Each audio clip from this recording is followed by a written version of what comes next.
Labs rīts visiem kosmosa ziņu sekotājiem un arī rīta kafijas baudītājiem. Šajā nedēļas nogalē zvaigznes turpina spīdēt lauvas stilā skaļi, koši un pamanāmi. Sestdiena, 26. jūlijas, vēl ar vienu pilna ar lauvas mēnesi enerģiju, kas mums visiem liks justies kā uz skatuves. Diena ideāli piemērota, lai sapucētos un aizietu uz kādu ballīti vai vismaz uztaisītu kādu glamūrīgu selfiju.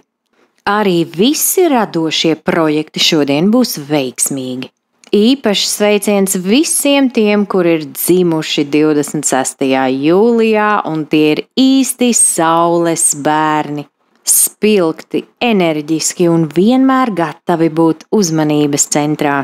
Viņi vienmēr tiecas pēc materiālās labklājības un panākumiem, mīl luksusu, smalkas lietas un komplimentus, īpaši tad, ja tie ir patiesi. Bet vārda dienās sveicam foršās Ances, Annas un Annijas. Bet jau svētdien, 27. jūlijā, mēnesis pārslēgsies uz praktisko jaunavas enerģiju. Un tāpēc šī diena kļūst piemērota savas vides sakārtošanai, plānošanai, vai varbūt pat tam, lai uzsāktu kādu diētu vai sportisku izaicinājumu. Svētdien visas detaļas būs svarīgas, tāpēc pievērs uzmanības sīkumiem, bet neļauj sev kļūt pārāk kritiskam.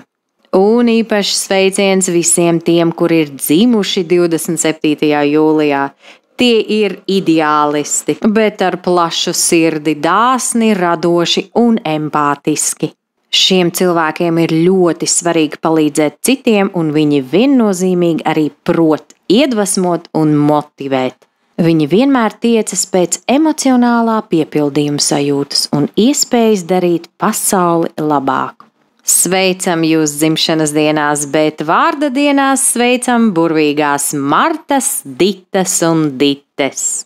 Lai tava kosmosa kafija un visa nedēļas nogale garšo pēc zvaigznēm, bet virs galvas mūžīgs piena ceļš.